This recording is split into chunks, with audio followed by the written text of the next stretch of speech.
তারা এখানে বসেছেন দ্বীনের কথা শুনতে। আকাশে, জমিনে, নদী আর সমুদ্রে আপনাদের জন্য দোয়া চলতেছে। এটা আমার কথা নয়, ইবনে মাজাহ শরীফের হাদিস। আল্লাহর হাবিব ইরশাদ করেছেন, আমার উম্মতের কোন মুমিন যখন দ্বীন শেখার জন্য বের হয়, ওয়ায়াস্তাগফিরু লাহু মান ফিস সামাওয়াতি ওয়াল আরদ, আকাশ এবং জমিনে আল্লাহর যত সৃষ্টি আছে প্রতিটি সৃষ্টি আমার সেই উম্মতের জন্য আল্লাহ রাব্বুল আলামিনের কাছে গুনাহ মাফের দোয়া করে। আপনাদের জন্য দোয়া চলতেছে আকাশে, জমিনে, নদী আর সমুদ্রে। বলেন সুবহানাল্লাহ। আপনারা খুশি আছেন? বেজার শুধু শয়তান। বেজার কে? শয়তানও বেজার, তার চেলাচামুন্ডারও বেজার। শয়তানের সব চেষ্টা ব্যর্থ। এখন একটা বাকি আছে, আপনাদেরকে মুনাজাতের আগে উঠানো যায় কিনা এই সুযোগ শয়তান পাবে? আমরা দিব? আমরা কি ন্যাক নিয়ত করে শয়তানের নাপাক গালে চপেটাঘাত করতে পারি? আমরা নিয়ত করছি কিছুক্ষণ পরই আজকের মুনাজাত করে গুনাহ মাফ করে নিষ্পাপ বেহেশতি আল্লাহওয়ালা হয়ে বাড়ি যেতে চাই। কারা কারা হাত তুলে আল্লাহ তাআলাকে দেখ।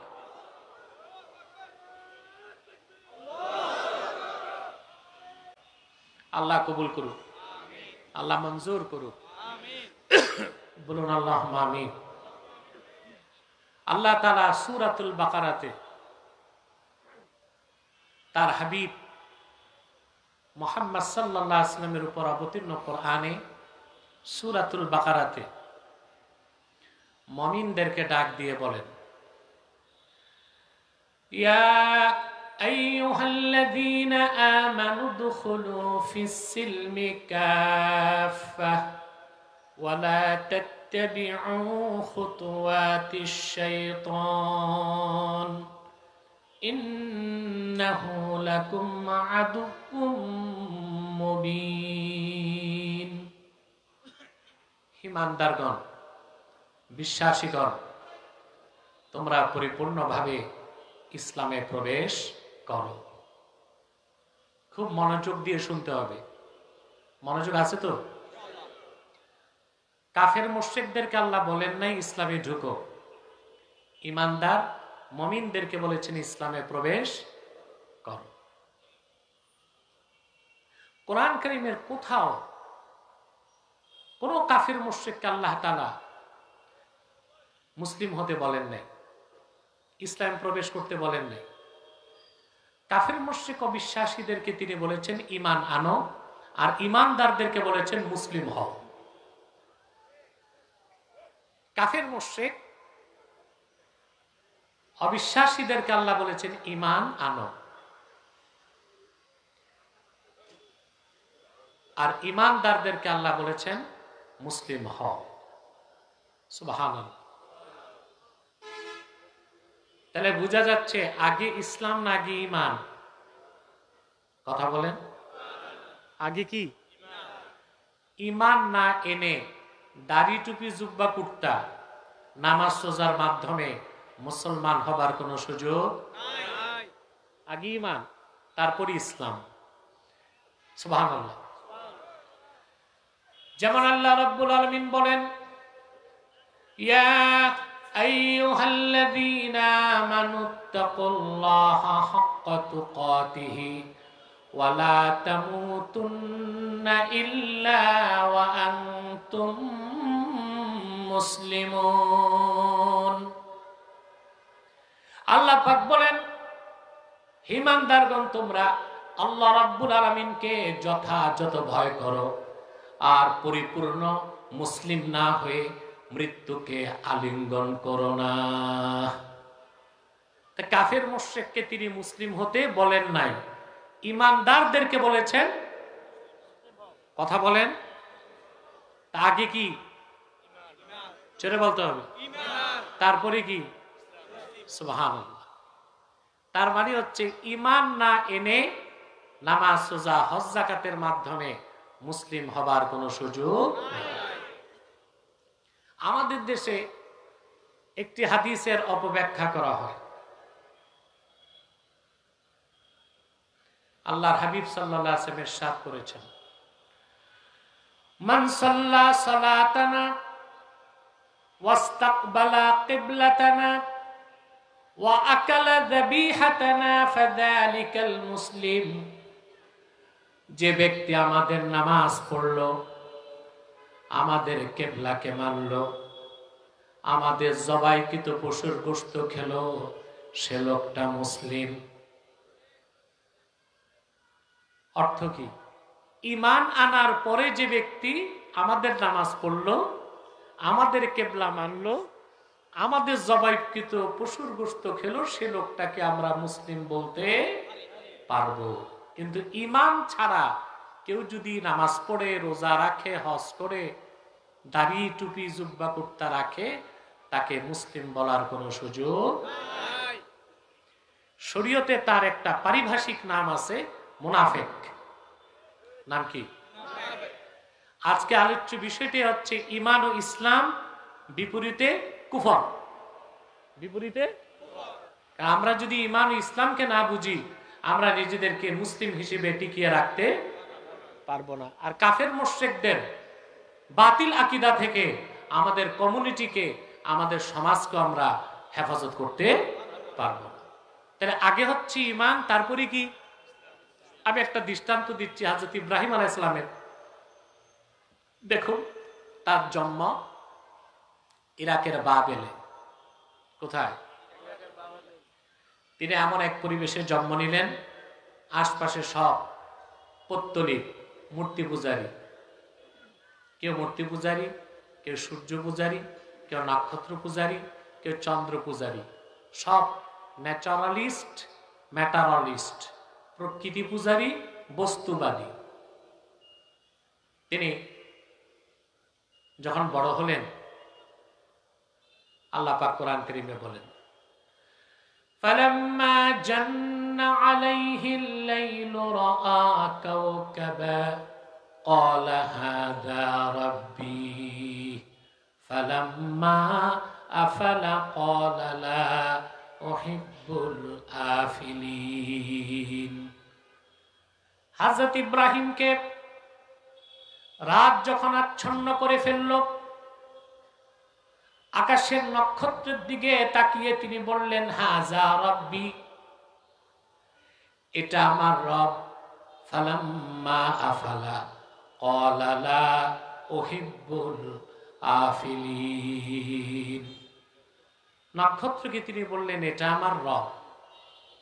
নক্ষত্র যখন ম্লান হয়ে গেল, তিনি বললেন, ম্লানশীল, ক্ষয়িঞ্চু, যার শক্তি কমে, এই রকম নাকেস কোন সত্তাকে ইব্রাহিম রব মানতে পারে না। এখানে একটা প্রশ্ন আসে, ইব্রাহিম আলাইহিস সালাম কি কিছু সময়ের জন্য নক্ষত্রকে রব মানছিলেন? জোরে বলতে হবে। যদি বলা হয় কিছু সময়ের জন্য তিনি নক্ষত্রকে রব মেনেছেন, তো বলতে হয় একটু শিরক করছিলেন। নাউজুবিল্লাহ। আল্লাহর কোন একজন পয়গম্বর জন্ম থেকে আল্লাহর কাছে যাওয়া পর্যন্ত শিরক আর কুফর তো দূরে থাক, একটা কবিরা বা সগীরা গুনাহ করে না। এটি আহলুস সুন্নাহ ওয়াল জামাতের আকীদা। আল আম্বিয়াউ মুনাজ্জাহুনা মিনাল কাবাইরি ওয়াস সাগায়ের। নবীগণ কবিরা এবং সগীরা গুনাহ থেকেও পবিত্র ছিলেন, বলেন সুবহানাল্লাহ। তাহলে এখানে অর্থ কি? তিনি যে বলেন হাযা রাব্বি, এটা আমার রব, এটার চমৎকার ব্যাখ্যা করেছেন আল্লামা জালালউদ্দিন সুয়ুতী রাহমাতুল্লাহি আলাইহি।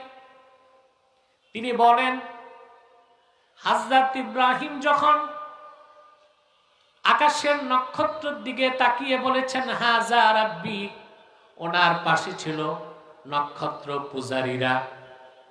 তিনি তাদেরকে বলেছেন হাযা রাব্বি আলা জামিকুম, নক্ষত্র পূজারীরা, তোমাদের ধারণায় এটা আমার রব, আমার ধারণায় না।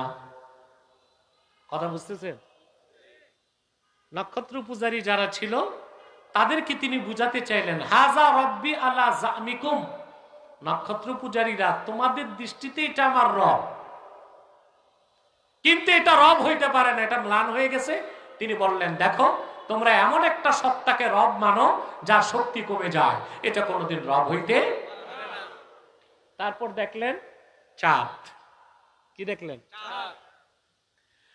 فلما رأى القمر بازغا قال هذا ربي, আবার তিনি মুক্ত আকাশে পূর্ণিমার চাঁদকে দেখে বললেন, এটা আমার রব।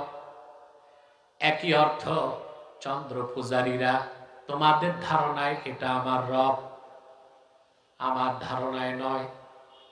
চাঁদ যখন ম্লান হয়ে গেল তিনি বললেন, ইল্লাম ইয়াহদিনি রব্বি লাআকুনান্না মিনাল কওমিদ দাল্লিন, আমার রব আল্লাহ আমাকে হেদায়েত যদি না করতেন আমিও পথভ্রষ্টদের অন্তর্ভুক্ত হয়ে যেতাম।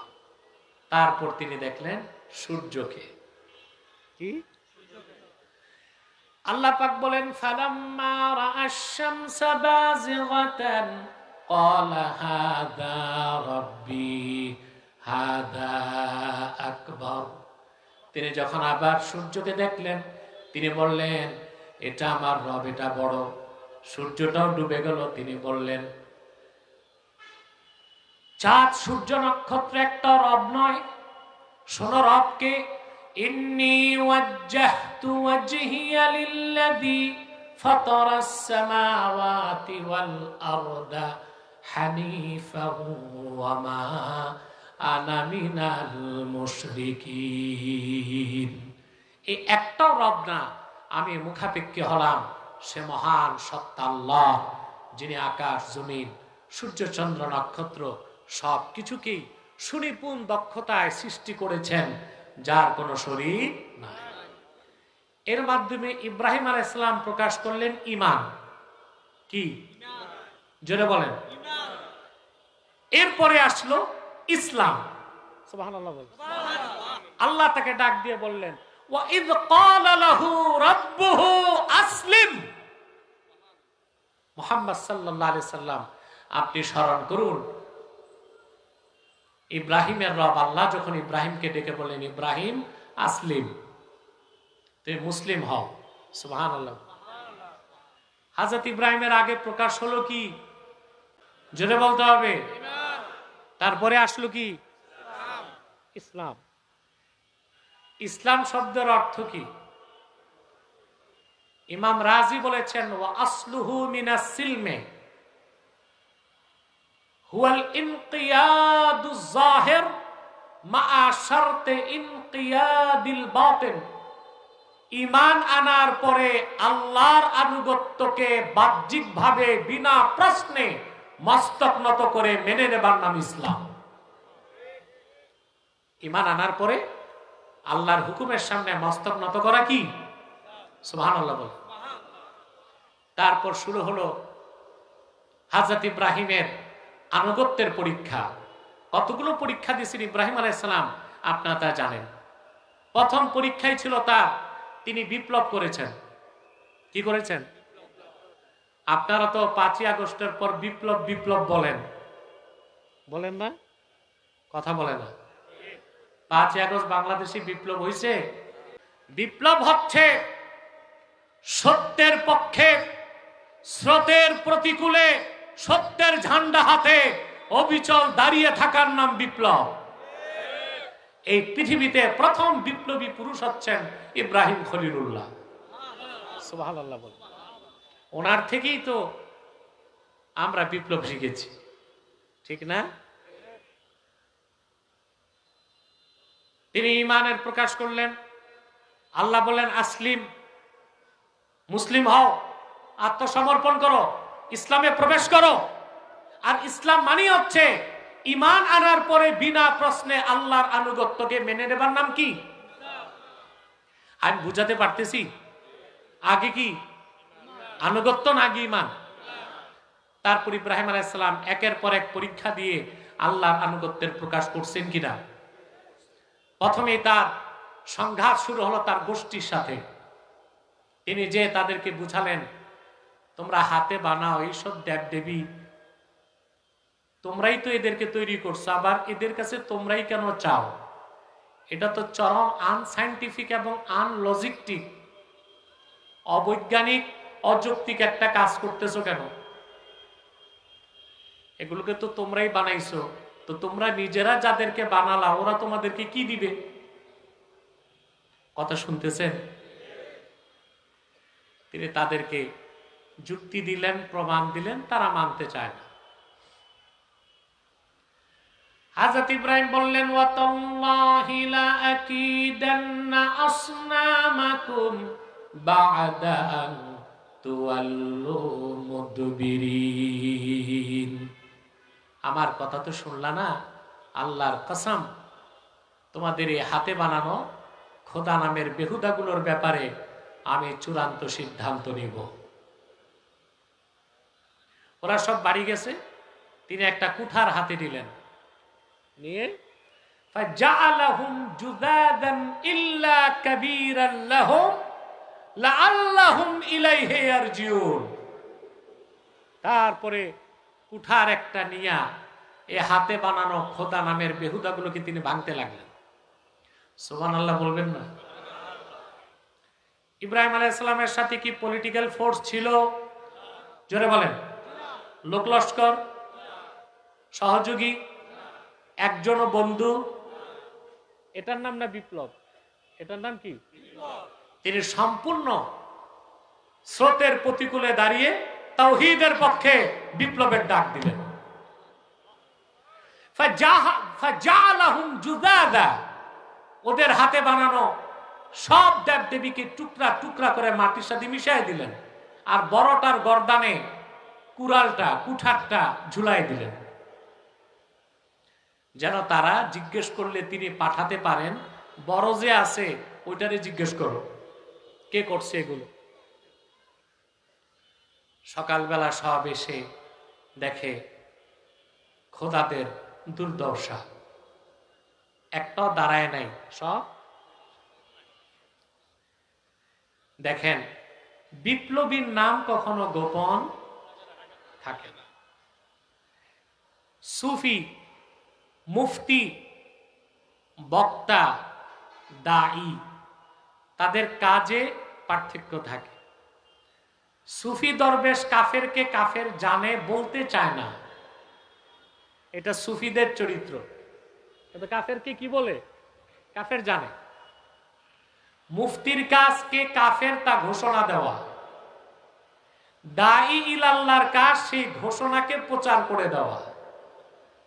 কিন্তু বিপ্লবী চরিত্র এমন এক চরিত্র, সে কখনো গোপন থাকতে পারে না, এটা প্রকাশ ঘটবে। লোকেরা বললে এত বড় দুঃসাহস কে করেছে? জবাব দিল তারা, ক্বালু সামি'না ফাতান ইয়াযকুরুহুম ইউকালু লাহু ইব্রাহিম। আমরা এক যুবকের নাম শুনেছি, সেই গায়রুল্লাহকে অস্বীকার করে, দেব দেবী, সূর্য চন্দ্র নক্ষত্র একটাকেও সে বিশ্বাস করে না, এটা তার কাজ। চতুর্দিক হযরত ইব্রাহিমের কথা ছড়িয়ে গেল। দেশের স্বৈর শাসক ছিল নমরুদ। কে ছিল? নমরুদ। মন্ত্রী পরিষদ ডাকছে, ডেকে বলল, এত বড় দুঃসাহসিক কাজ যে করছে তার শাস্তি কি হওয়া উচিত?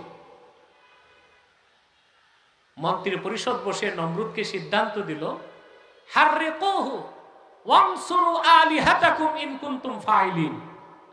একটাই শাস্তি, ইব্রাহিমকে ধরে আগুনে দাও। ঘটনা আপনারা জানেন, আমি ঘটনাটা বলবো না। আগুনে হযরত ইব্রাহিমের একটা পশমও জ্বালাতে পারছে? আল্লাহর হুকুমে তিনি তাওহীদের দাওয়াত দিলেন, আল্লাহর হুকুমে তিনি আগুনে গেলেন, আগুন থেকে বেরিয়ে আসলেন অক্ষত। আল্লাহ হুকুম করলেন এবার দেশ ছাড়ো। তিনি ইরাক ছেড়ে চলে গেলেন সিরিয়াতে। কোথায়? দেশ ছাড়লেন। ওখানে যাবার পর কেনান, সিরিয়াটা হচ্ছে আপনারা বুঝবেন তুরস্কের বিরাট অংশ, ইরাকের একটা অংশ, এর পাশেই সিরিয়া, সিরিয়া, লেবানন, জর্ডান, এই সবটা নিয়ে হচ্ছে শাম, যে শামের রাজধানীকে বলা হয়েছে কোরআনে রোম। কি বলা হয়েছে? তিনি সেখানে চলে গেলেন। আমি আবার বলছি, ইসলাম মানে হচ্ছে ঈমান আনার পরে আল্লাহর হুকুম বিনা প্রশ্নে, সুবহানাল্লাহ বলবেন। এবার আল্লাহর পক্ষ থেকে হুকুম হলো, ইব্রাহিম তোমার স্ত্রী হাজেরা আর বড় সন্তান ইসমাইলকে মক্কায় রেখে আসো।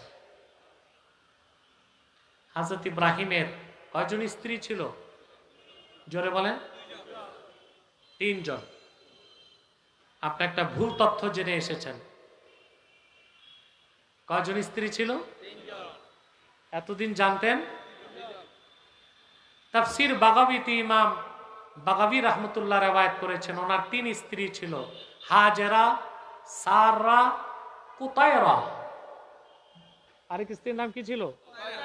কুতায়রা। এই ছিল ওনার 3 স্ত্রী। আমরা আজকে আমাদের ইনফরমেশনটা কারেকশন করব।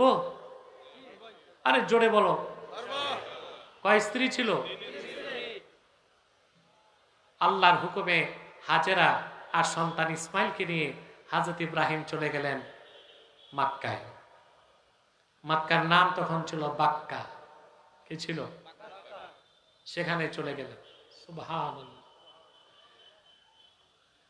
হাদিস সাক্ষ্য দেয়, নির্জন নিভৃত একটা এলাকা, যেখানে কোনো মানুষ নাই, পানি নাই, খাদ্যের কোনো সংস্থান নাই, কাবাগরের কোনো চিহ্ন তখন ছিল না। জমজম কূপ যেখানে আছে সেখানে হযরত ইব্রাহিম তার অবলা সরলা সতীসাধ্যী স্ত্রী হাজেরাকে বসায় দিলেন। কোলের মধ্যে ফুলের মতো সুন্দর ইসমাইলকে দিলেন। চামড়ার মশকের মধ্যে খেজুর, চামড়ার মশকের মধ্যে কিছু পানি আর একটা পোটলায় খেজুর দিয়া তিনি চলে যাচ্ছেন। পিছন দিক থেকে হযরত হাজেরা ডাকলেন। বুখারী শরীফে এসেছে, আল্লাহর হাবিব বলেন, ফানাদাতহু উম্মু ইসমাইল, ইসমাইলের মা হাজেরা হযরত ইব্রাহিমকে ডাকলেন। একবার কোনো জবাব নাই, 2 বার কোনো জবাব নাই, 3 বার কোনো জবাব নাই, 4র্থবার হাজেরা বললেন, ইব্রাহিম এটা কি আপনার নিজস্ব সিদ্ধান্ত নাকি আল্লাহ রাব্বুল আলামিনের সিদ্ধান্ত জানতে চাই।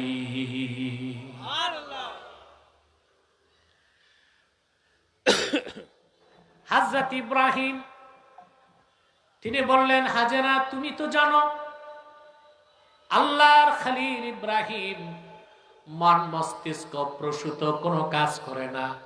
আল্লাহর হুকুমের বাইরে ইব্রাহিম একটা কদম ফেলতে পারে না। হযরত হাজেরা বললেন, ঠিক আছে, আমার আর কোনো দুঃখ নাই, আমি আল্লাহর সিদ্ধান্তকে মাথা পেতে নিলাম। আল্লাহ হুকুম করছেন, স্ত্রী বাচ্চা রেখে চলে আসতেছেন। ইসলাম মানে কি? না, ঈমান আনার পরে আল্লাহর আনুগত্য গ্রহণ করার নাম ইসলাম। সেখানে কোনো প্রশ্নের সুযোগ নাই। চলে আসলেন তিনি। 1 দিন, 2 দিন, 3 দিন পর সব খেজুরগুলো ফুরিয়ে গেল আর পানি শেষ। পানির তৃষ্ণায় ছটফট করছেন হযরতে হাজেরা। কোলের শিশু ইসমাইলও ছটফট করছে। পানির তৃষ্ণায় কাতর হযরতে হাজেরা সাফা পাহাড়ের দিকে তাকালেন। পাথরের উপর সূর্যের আলো পড়ার কারণে পানির মতো ঝকঝক করছে। পানির সন্ধানে তিনি দৌড়িয়ে গেলেন। যে দেখেন পানি টানি কিছুই দেখা যায় না। সেখান থেকে তিনি মারওয়ার দিকে তাকালেন, দেখেন পানির মতো কি দেখা যায়, একটা দৌড় দিলেন। এভাবে পানির জন্য সাফা থেকে মারওয়ায় 7 বার দৌড়ালেন। আল্লাহ তার অনুগত বান্দির দৌড়টারে এত বেশি পছন্দ করলেন, কিয়ামত পর্যন্ত হাজীদের জন্য এই দৌড়টাকে আল্লাহ ওয়াজিব বানায় দিলেন। দৌড়াতে হয় না বলেন? সাফা মারওয়া এই দৌড়টা কি ওয়াজিব? এটা তরক করলে হজ হবে? 7 চক্করে কত হয় জানেন? 3.5 কিলোমিটার। কত? 70 বছর, 80 বছর, 100 বছরের বৃদ্ধ সাই করে সাফা মারওয়ায়, টের পায় না আল্লাহর মহব্বতে ডুবে থাকার কারণে। সুবহানাল্লাহ।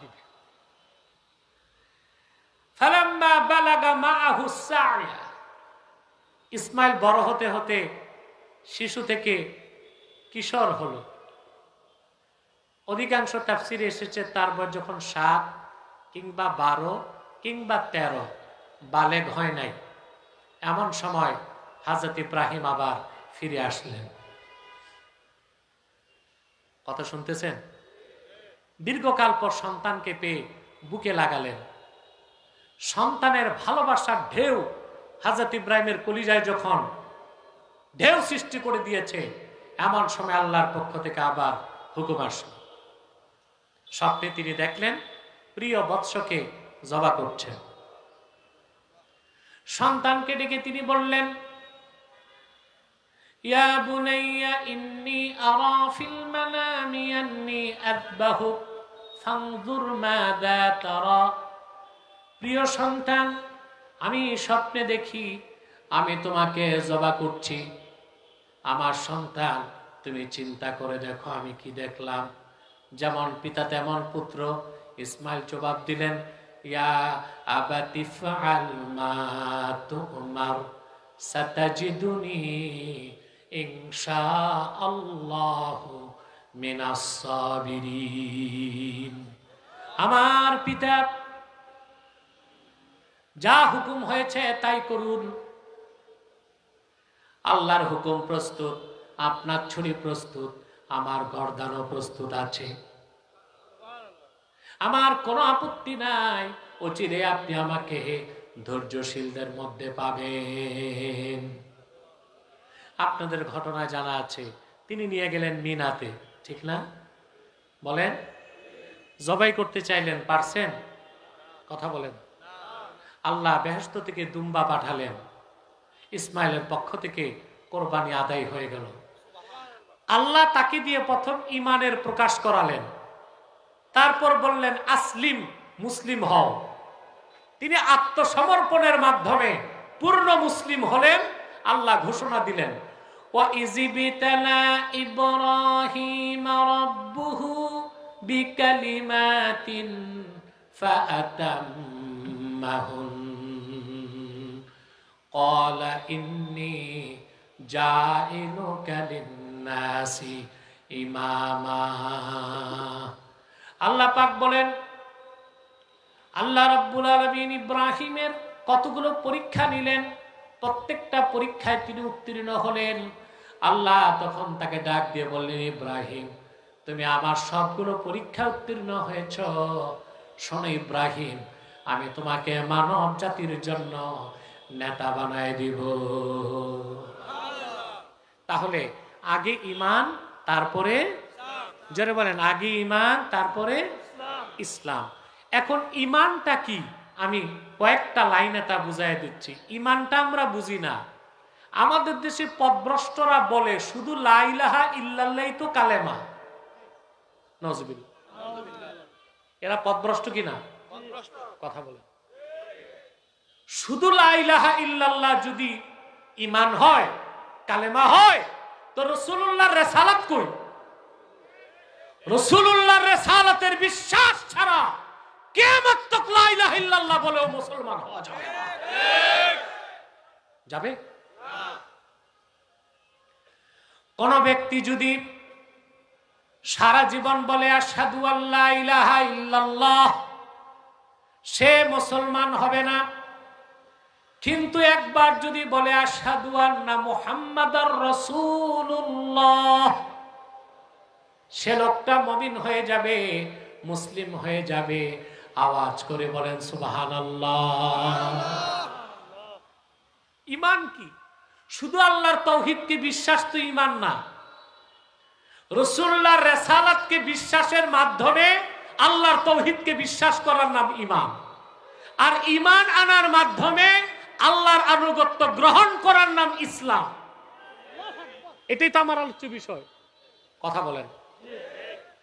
আল্লাহর হাবিবের রিসালাতকে বিশ্বাস করার মাধ্যমে আল্লাহর তাওহীদকে বিশ্বাস করার নাম ঈমান। আর ঈমান আনার পরে আল্লাহর আনুগত্যকে গ্রহণ করার নাম ইসলাম। তো সবকিছুর আগে কি? এ মহিলার কণ্ঠে হবে না। সবকিছুর আগে কি? ঈমান। সুবহানাল্লাহ। আজ আমাদের গড়বড়ি ঢুকছে ঈমানের মধ্যে। কোথায় ঢুকছে? আজ দেশে বক্তার অভাব নাই। বক্তা, প্রবক্তা, স্কলার, স্ক্রু ড্রাইভার, এরা মানুষকে মধুর সাথে বিষ মিশায়া ঈমান নষ্ট করতেছে। ওয়াজ করতে যে মুখে মাপকাঠি নাই, দেখা যায় আল্লাহর শানে বেয়াদবি করছে, রাসূলুল্লাহর শানে বেয়াদবি করছে। গোস্তাখে রাসূল তো ইসলাম থেকে বহিষ্কৃত। রাসূলুল্লাহ আরশচুম্বী সম্মান মর্যাদার বিরুদ্ধে যার বক্তব্য যাবে, ওয়াল্লাহি রাব্বিল কাবা, সে কাফের হয়ে যাবে। মারাত্মক বিষয়। রাসূলুল্লাহর সম্মান মর্যাদা, আরশচুম্বী সম্মান মর্যাদার বিপক্ষে একটা অক্ষর কারো যদি উচ্চারিত হয়, ইসলাম থেকে সে বেরিয়ে যাবে। ইসলামে তার কোনো জায়গা হবে। বলা হয় আপনাদেরকে, আপনারা হুজুগে বাঙালি। আমি বলি না, না বুঝে বাঙালি। কোনটা ঠিক? হুজুগে বাঙালি না, না বুঝে বাঙালি? প্রিয় মুসলমান ভাইরা, কোন ব্যক্তিকে সার্টিফাইড করতে আপনাকে লোকটা ঠিক না ব্যাঠিক একটা মানদণ্ড। যখন দেখবেন কারো বক্তব্যে আল্লাহ তার হাবিবের আজমত আর মহব্বত প্রকাশ পায়, আপনি মনে করবেন এই লোকটা সহি। এই লোকটা কি? কারো বক্তব্য যদি দেখেন আল্লাহ তার হাবিবের আজমত আর মহব্বতের প্রকাশ পাওয়া যায় না, আপনি মনে করবেন সে মুনাফিক। সে কি? এটা হচ্ছে মানুষকে আইডেন্টিফাই করার মানদণ্ড। কথা বুঝতে পারছেন? তাহলে আমার ভাইরা, আবার আমি সারাংশটা শোনায় দেই, সময় তো অনেক চলে গেছে। আল্লাহর হাবিব মুহাম্মদ সাল্লাল্লাহু আলাইহি সাল্লামের রিসালাতকে বিশ্বাস করার মাধ্যমে আল্লাহর তাওহীদকে বিশ্বাস করার নাম ঈমান। ঈমান আনার পরে আল্লাহর আনুগত্যকে মস্তক পেতে মেনে নেবার নাম ইসলাম। আমি বুঝতে পারলাম? তা আগে কি? জোরে বলতে হবে ঈমান। সুবহানাল্লাহ। ইসলাম হচ্ছে ঈমানের পরে। ইসলামের শুরুটাই ঈমান। এখানে আকীদাগত বিষয় আছে। ইমাম আযম বলেছেন, ইন্না বাইনাল ঈমানে ওয়াল ইসলামে ওয়াজহাত তাগায়ুর। ঈমান ও ইসলামের বিপরীতার্থক সম্পর্ক। বুখারী, মুসলিম, আহমদ বিন হাম্বল, ইমামে মালিক, ইমাম শাফি, ইমাম আউজাই, দাউদে জাহিরি, সুফিয়ান সাউরি, তারা বলেছেন ইন্না বাইনাল ঈমানে ওয়াল ইসলামে ওয়াজহাত তারাদুফ। যেটা ঈমান সেটাই ইসলাম। তো সাধারণ মানুষদের দ্বন্দ্ব বুঝবে না, একটা কথায় সবাই একমত, ইন্না বাইনাল ঈমানে ওয়াল ইসলামে ওয়াজহাল উমুমি ওয়াল খুসুস। ঈমান ও ইসলামের মধ্যে আম ও খাসের সম্পর্ক। সুবহানাল্লাহ। অর্থাৎ ইসলামের মধ্যে ঈমান আছে, কিন্তু ঈমান শুধুই ঈমান। সুবহানাল্লাহ। তো শুরুটা কি? ঈমান। বলেন সুবহানাল্লাহ। এই ঈমানের ক্ষেত্রে কোনো ছাড়। আপনি যদি বলেন হুজুর ঈমান কি, এখন আমি যদি সারা রাত বলি শেষ করা যাবে? কিন্তু আবু হানিফা রহমতুল্লাহ তিনি এক লাইনে ইমানের সংজ্ঞা দিয়েছেন। আমি বলবো ইমামে আজম আবু হানিফা রাহমাতুল্লাহি আলাইহি বলেন, আল ঈমানু হুয়া মুজাররাদু তাসদীকি রাসূলিল্লাহ সাল্লাল্লাহু আলাইহি ওয়াসাল্লাম। আল্লাহর আখির নবী মুহাম্মদ সাল্লাল্লাহু আলাইহি ওয়াসাল্লামের রিসালাতকে বিশ্বাস করার নাম হলো ঈমান। তো প্রশ্ন আসে, তাওহীদ কই? আখিরাতের বিশ্বাস কই? জান্নাত কোথায়, জাহান্নাম কোথায়? প্রশ্ন আসে না? তার ব্যাখ্যা ইমাম আজম দিয়েছেন। আল্লাহর হাবিব মুহাম্মদ সাল্লাল্লাহু আলাইহি ওয়াসাল্লামের রিসালাতকে যে বিশ্বাস করলো সে তো 30 পারা কোরআনকে বিশ্বাস করলো। তাহলে তাওহীদের বিশ্বাস, আখিরাতের বিশ্বাস, কিয়ামতের বিশ্বাস, জান্নাতের বিশ্বাস, সব বিশ্বাসই তো তার মধ্যে চলে আসলো। শুধু আল্লাহর হাবিবের রিসালাতকে বিশ্বাস করলেই আল্লাহ ইমানের ৭৭টা শাখা বান্দার অন্তরে গেঁথে দিবে।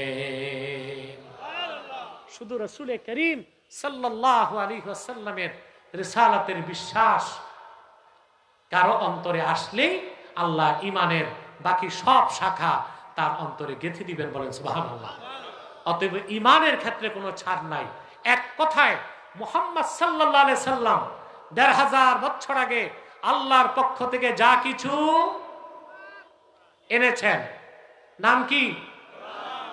যা কিছু বলেছেন হাদিস, যা কিছু নীতি নির্ধারণ করছেন সুন্নাহ, সেই কোরআন, সেই হাদিস, সেই সুন্নাহ অক্ষরে অক্ষরে বিনা প্রশ্নে বিশ্বাস করার নাম হচ্ছে ঈমান। এই ক্ষেত্রে কোনো ছাড় নাই। এই ক্ষেত্রে কোনো ছাড়।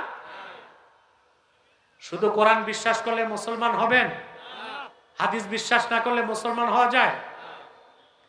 বাংলাদেশে একটা নতুন ফেরকা বের হয়েছে, আহলে কোরআন দাবিদার। এটা আহলে কোরআন না আহলে শয়তান। এরা হাদিস বিশ্বাস করে না। একদল তো আছে মাযহাব বিশ্বাস করে না, হাদিস মানে, লামাযাবি। আমি তাদের কথা বলছি না, আমি বলছি এটা একটা ফেরকা। এদের দাবি হচ্ছে এরা আহলে কোরআন, শুধু কোরআন মানে, হাদিস বিশ্বাস। এরা কি মুসলমান না কাফের?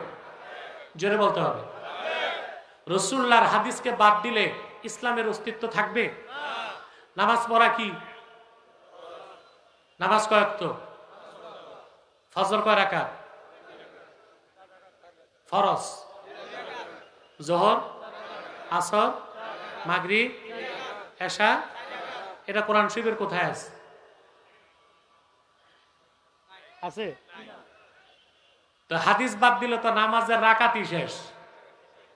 কথা বলেন, নামাজ আর পাওয়া যায়? আরে জোরে বলো। এই যে ফেরকা বের হইছে আহলে কোরআন দাবিদার, এগুলো আহলে শয়তান। এই ফেরকা আজকে বের হয় নাই, সাহাবায়ে কেরামের জমানায়। ইমরান ইবনে হোসেন রাদিয়াল্লাহু তাআলা আনহু তিনি একদিন রাসূলুল্লাহ শাফাআতের কথা বলতেছেন। আমরা রাসূলুল্লাহ শাফাআতকে বিশ্বাস করি না? দলিল লাগবে? ইমরান বিন হোসেন রাদিয়াল্লাহু তাআলা আনহু তিনি সাহাবী। ঘটনাটা 1400 বছর আগের। সাহাবী যে ইমরান বিন হোসেনকে বলতেছেন, সাহাবী না কোন এক ব্যক্তি, হুজুর এই যে শাফাতের কথা বলতেছেন এটা কোরআন শরীফের কোথায় আছে? তো তিনি বুঝছেন এই নির্ভর কোরআন মানে হাদিস। তিনি বললেন, তুমি কি কোরআন শরীফ পড়ছো নাকি? আমার কোরআন শরীফ মুখস্থ আছে। তিনি বললেন, তুমি নামাজ পড়ো? বলে পড়ি। তিনি বললেন, কোন রাকাত কয় রাকাত পড়ো? কোন নামাজ কয় রাকাত? সে বলল, ফজর 2, যোহর 4, আসর 4, মাগরিব 3, এশা। ইমরান ইবনুল হোসেন বললেন, মিন আইনা আখাস্তা হাযা শান? নামাজের কথা কোরআন কারীমের মধ্যে আছে, রাকাতের কথা কোথায় পেয়েছো কোরআনে আমারে দেখাও। সুবহানাল্লাহ বলবেন। সে একটা জবাব দিছে, বলল আখাজনা মিনকুম, নামাজ পেয়েছি কোরআনে, নামাজের রাকাত গুলো পেয়েছি আপনাদের মতো সাহাবায়ে কেরামের কাছ থেকে। ইমরান বিন হোসেন বললেন ওয়াজাদতুম মিন্না আখাজতুম মিন্না ওয়া আখাজনা মির রাসূলিল্লাহ, তোমরা পেয়েছো আমাদের কাছ থেকে আর আমরা পেয়েছি আল্লাহর হাবিবের কদম থেকে। এর নাম হাদিস। এর নাম কি? সে হাদিস বাদ দিলে ইসলামের অস্তিত্ব থাকে? তাহলে এই যে আহলে কোরআন দাবিদার যে ফেরকাটা, এটা মুসলিম না অমুসলিম? জোরে বলেন। নামাজ রোজা কম করলে কেউ কাফের মুশরিক হয় না। ইমানের ক্ষেত্রে এক জাররা পরিমাণ যা অস্বীকার না সন্দেহ থাকবে, সে মুমিন মুসলিম হতে পারবে। আমি বিষয়টা বুঝাতে পারতেছি? বুঝেন নাই? কোরআন ও হাদিস ও সুন্নাহের ক্ষেত্রে যার এনকার পাওয়া যাবে, এনকার অস্বীকার, ওইটাই কুফর। ওটা কি? আর ব্যক্তি কি? কথা বলেন। এনকার তো দূরে থাক, যদি ঈমান ও ইসলামের কোনো বিষয়ে আপনার সন্দেহ আসে, আল্লাহ আপনাকে মুমিন বলে স্বীকৃতি দেবে না। আল্লাহ রাব্বুল আলামিন বলেন ইন্নামাল মুমিনুনাল্লাযীনা আমানু বিল্লাহি ওয়া রাসূলিহি সুম্মা লাম ইয়ারতাবু ওয়া জাহাদু বিআমওয়ালিহিম ওয়া আনফুসিহিম ফি সাবিলিল্লাহি উলাইকা হুমুস সাদিকুন। প্রকৃত মুমিন তো তারাই যারা ঈমান এনেছে আল্লাহর উপর, ঈমান এনেছে মুহাম্মদ সাল্লাল্লাহু আলাইহি সাল্লামের উপর, অতঃপর ঈমানের কোন একটা বিষয়কে সামান্যতম সন্দেহ করলো না, জান এবং মাল দিয়ে আল্লাহর দ্বীনের জন্য জিহাদ করলো। আল্লাহ পাক বলেন উলাইকা হুমুস সাদিকুন, তারাই ঈমানদার। তারা কি? আর যাদের সন্দেহ থাকবে তারা কি? জোরে বলেন। তাহলে ঈমানটা বুঝলেন? ঈমান আনার পরে এবার ইসলামের চূড়ান্ত সংজ্ঞাটা দিচ্ছি। ঈমান আনার পরে আল্লাহর হাবিবের শরীয়তের বিধানগুলো মানার নাম ইসলাম। এটা কি? ঈমান না এনে কথা বলেন। ঈমান না এনে শরীয়ত মানলে মুসলমান হওয়া যাবে? ঈমান আনার পরে রাসূলুল্লাহর আনিত শরীয়ত, শরীয়তে মুহাম্মাদিয়ার বিধানকে মানলেই আপনি মুসলিম। যত মানবেন তত বড় মুসলিম। সুবহানাল্লাহ। আপনি খাঁটি মুসলিম হবেন যত বেশি শরীয়তের বিধানকে মানবেন। এখন আমি দ্বিতীয় পয়েন্টে চলে যাচ্ছি। আল্লাহর কাছে একমাত্র মনোনীত স্বীকৃত জীবন বিধান হচ্ছে ইসলাম। ইসলামের বাইরে অন্য কোন ধর্ম থেকে ভালো কিছু নেওয়ার সুযোগ নাই। তার ব্যাখ্যা আমি যে আয়াতের ব্যাখ্যা করছি সূরা বাকারা 108 নম্বর আয়াত, বুঝতেছেন? এই আয়াত কেন নাজিল হলো? তাফসীর কবিরে ফখরুদ্দিন রাজি, ইবনু কাসির তাফসীর ইবনে কাসিরে, ইমাম কুরতুবী তার তাফসীরে, সব মুফাসসির উল্লেখ করেছেন রাসূল করিম সাল্লাল্লাহু আলাইহি ওয়াসাল্লামের কদমে এসে মদিনা মুনাওয়ারার কিছু ইহুদি আলেম ইসলাম গ্রহণ করে মুসলমান হয়ে গেল। সুবহানাল্লাহ বলবেন না? এর মধ্যে ইহুদিদের অনেক বড় আলেম ছিল আব্দুল্লাহ ইবনে সালাম রাদিয়াল্লাহু তাআলা। কি নাম? অনেক বড় আলেম ছিল ইহুদি ধর্মের, তিনি মুসলমান হয়ে গেলেন। ইহুদিদের আলেমরা মুসলমান হওয়ার পর তারা রাসূলুল্লাহর শরীয়তকে পুরাপুরি মানল। বুঝলেন? শরীয়তকে পুরাপুরি, কিছু বাদ দিল না। পাশাপাশি তারা রাতে তাওরাত কিতাব তেলাওয়াত করতে লাগলো নামাজে, শনিবারকে তাজিম করতে লাগলো, আর উটের চর্বি আর দুধকে নিজেদের জন্য নাজায়েজ করে দিল। এগুলো তাদের শরীয়তে ছিল, বিধান ছিল।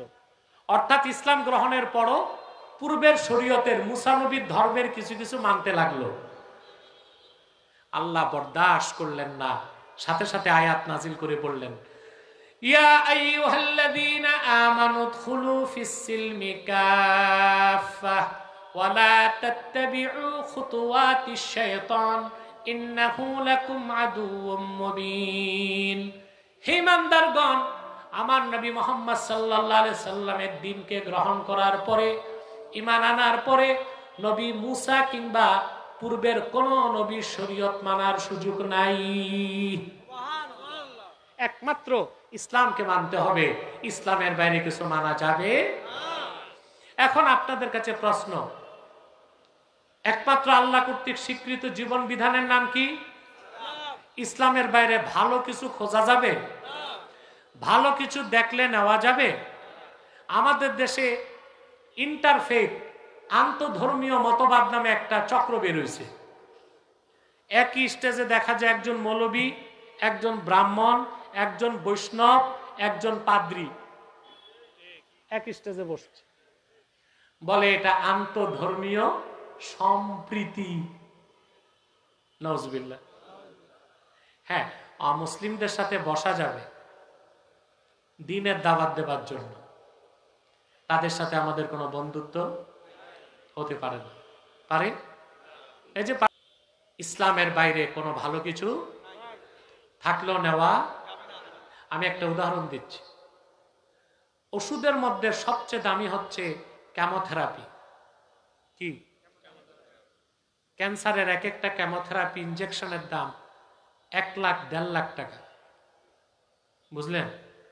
এখন আপনি 1 বোতল কেমোথেরাপি কিনেছেন, এটার তারিখ হচ্ছে 25 জানুয়ারি রাত 12টা। কোন পর্যন্ত? এখন 26 জানুয়ারি রাত 12টা, এটার দাম কত? এখন পর্যন্ত দাম 1,50,000 টাকা। আর রাত 12টা পার হবার পর দাম কত? 1 টাকা 50 পয়সাতেও কেউ কিনবে? নবী মুসা আল্লাহর পক্ষ থেকে যে শরীয়ত এনেছিলেন, ঈসা নবীর শরীয়তের মাধ্যমে সেটা মেয়াদ উত্তীর্ণ হয়ে গেছিল। ঈসা নবীর মাধ্যমে যে শরীয়ত ছিল 1500 বছর আগে মুহাম্মদ সাল্লাল্লাহু আলাইহি সাল্লামের শরীয়তে মুহাম্মাদিয়ার কারণে ঈসা নবীর শরীয়তটা রিজেক্ট হয়ে গেছে। এখন শুধু ইসলাম, কেবলমাত্র ইসলাম, একমাত্র ইসলাম। ইসলামের বাইরে অন্য কোনো ধর্ম থেকে ভালো কিছু থাকলেও নেওয়া যাবে না, কারণ মেয়াদ শুধু ইসলাম, শুধুই। এই জন্য আল্লাহ বলেছেন উদখুলু ফিস-সিলমি কাফা, পরিপূর্ণ ইসলামে প্রবেশ করো। আল্লাহ তাআলা সাহাবা একরামকে শিক্ষা দিলেন যে তোমরা আগে যারা ইহুদি ছিলা, এখন আর পূর্বের ধর্মের ভালো কাজও করতে পারবা না, শুধু আমার হাবিবের শরীয়ত দ্বীন ইসলামকে মানতে হবে। বলেন সুবহানাল্লাহ। আমি কথা বুঝাতে পারতেছি? মাথায় ঢুকতেছে? ঈমান ও ইসলামের পরিচয় পাচ্ছেন?